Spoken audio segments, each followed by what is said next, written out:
दुश्वारियाँ, एक बेटी के मन की इमोशनल कहानी। दिया ने उदास मन से खाना बनाया।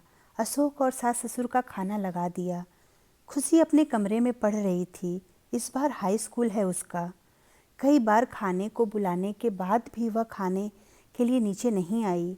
दिया की बात तो न मानने की, जैसे उसने कसम ही खा ली है। सुनती ही नहीं, बड़ी चिड़चिड़ी सी हो गई है।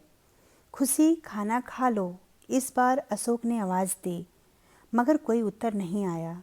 तू क्यों चिल्ला रहा है, आ जाएगी, खुशी के दादाजी ने धीरे से कहा और खुद ही ऊपर बुलाने चले गए। थोड़ी देर बाद खुशी नीचे आई और बिना अपने मम्मी पापा से बोले खाना खाने बैठ गई। रायता लोगी बेटा? दिया ने प्यार से पूछा। मैं जो खाऊंगी ले लूँगी, आप तो रहने ही दीजिए, खुशी ने रूखेपन से कहा। तो दिया सहम गई। अशोक सब देख रहे थे। खुशी, यह कौन सा तरीका है मम्मी से बात करने का? सुनकर खुशी अशोक की तरफ भी घूरने लगी। यह देखकर दादी बोली, हाँ हाँ, जो खाना होगा खा लेगी, तुम दोनों क्यों परेशान हो रहे हो? लेकिन मम्मी, जाओ तुम आराम करो, दादू ने अशोक की बात को बीच में ही काटते हुए कहा। दिया की आंखों से नींद कोसों दूर थी। अभी पिछले साल तक जो बेटी उसके बिना पलक तक नहीं झपकाती थी, अब बात बात पर काटने को दौड़ती है। क्या हुआ? अशोक ने उसके पास बैठते हुए कहा।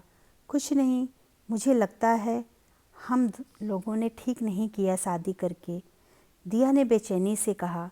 देखो दिया, हमने किन हालातों में शादी की है, यह तुम भी अच्छी तरह से जानती हो। खुशी के अच्छे भविष्य और उसकी सुरक्षा के लिए ही ना।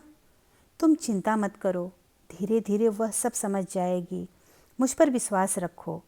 सुनकर दिया की आंखें भर आईं। अचानक दरवाज़ा खटखटाने पर जब दिया ने खोला तो सामने खुशी खड़ी थी। देखकर दिया उससे लिपट गई। मुझे आपके पास सोना है, उसने मासूमियत से कहा। सुनकर अशोक को हंसी आ गई और दिया भी मुस्कुरा दी। हाँ बेटा, क्यों नहीं, तुम जहाँ सोना चाहो सो सकती हो, हक है तुम्हारा, दिया ने प्यार से खुशी के सिर पर हाथ फेरते हुए कहा। हाँ, और तुम जैसे कहोगे वैसे ही होगा, प्रॉमिस, अशोक ने भी प्यार से कहा। सच?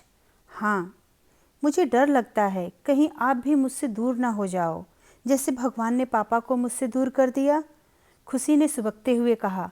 नहीं बेटा, हमारी और इस घर में की तुम दुनिया हो। सच्ची? अशोक ने फिर प्यार से कहा। खुशी को कमरे में अंदर करके अशोक जाने लगे तो खुशी ने उनका हाथ पकड़कर रोक लिया। आप मेरी मम्मी को कभी परेशान तो नहीं करोगे?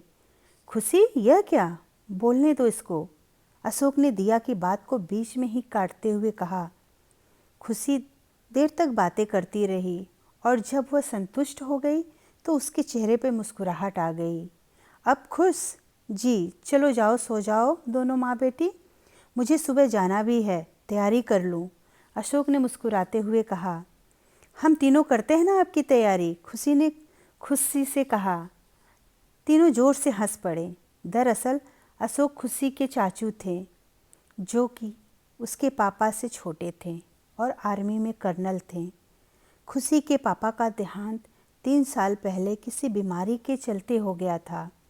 पोती और बहू की सुरक्षा के लिए उसके दादी दादू ने ही 1 साल पहले दोनों की बड़ी मुश्किल से विवाह के लिए राजी किया था। दोनों का बेहद सादे समारोह में विवाह कर दिया गया, जिससे मासूम खुशी के मन को बड़ा धक्का लगा। उसको लगा कि उसकी माँ भी उससे दूर हो जाएगी। आज बहुत दिनों बाद घर में यह तीनों हंसे हैं। दादी ने आंसू पोंछते हुए कहा। चिंता ना करो, आप सब ठीक हो जाएगा। दादू ने आराम से गहरी सांस लेते हुए अपने कमरे में सोने चले गए।